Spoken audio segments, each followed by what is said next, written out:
Charge!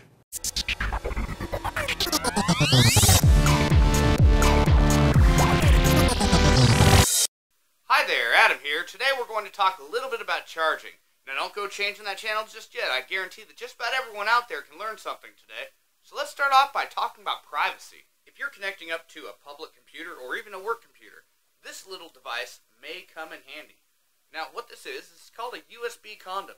And a USB condom, what it's designed to do is separate your USB connection from the computer or public access charging station that you might be connecting up to that has access to all your data in your phone.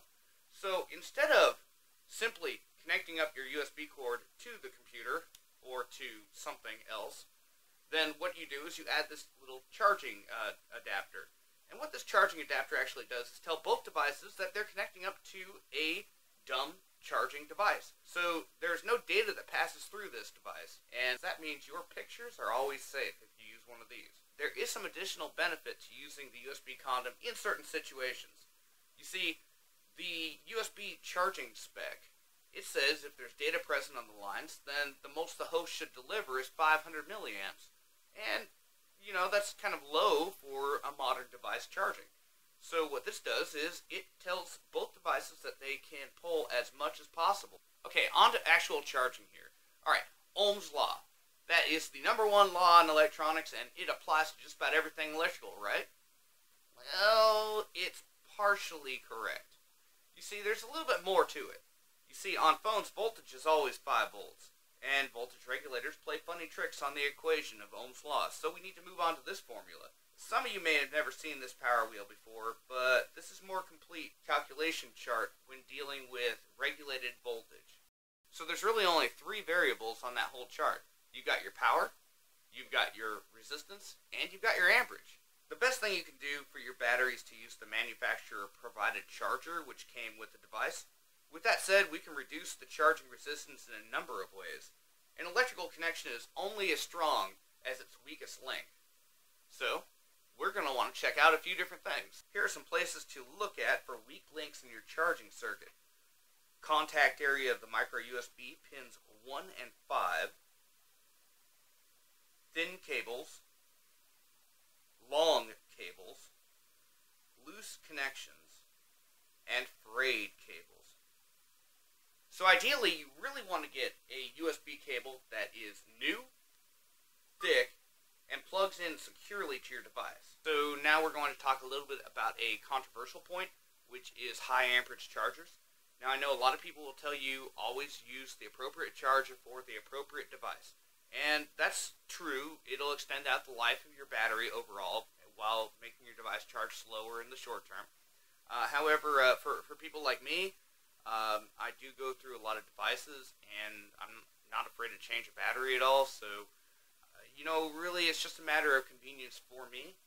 And with that said, the first charger I'd like to recommend is the Power Add. The Power Add has 5 different ports on it for various devices, starting with the iPad, the Galaxy Tab, another iPad, iPhone, and Android, with the Android port being 1 amp on the nose. The same with the iPhone, and they're all various amperages for various purposes. So what you can use this for is to ensure that you're getting something similar to what the manufacturer recommends. Next up, the Anchor 8 amp 5-port USB charger. Now this device here will supply a good amount of amperage, about 1.8 volts per charging port here. I've never seen it really go any higher than 2 amps, but the charging power available here means that you can plug in several devices and get almost 2 amps per device. Next up, when you just don't have enough USB ports, the Manhattan Mondo Hub. Now this device right here is used, I use it for charging batteries. That's a ridiculous amount of ports. But I actually have some USB batteries I plug into these, and then, they charge off the device. This device can supply up to 4 amps of power on all of its ports, which isn't a whole lot, but it's good for when you need to charge a lot of different things all at once. So now we're going to take these devices, and we're going to put these chargers to the test to see how much they deliver, and we can measure that using this charger doctor.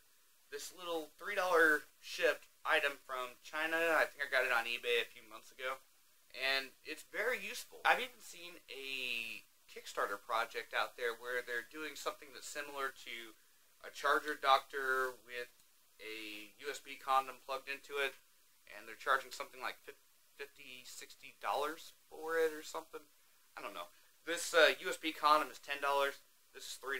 I'd say this is a much better deal.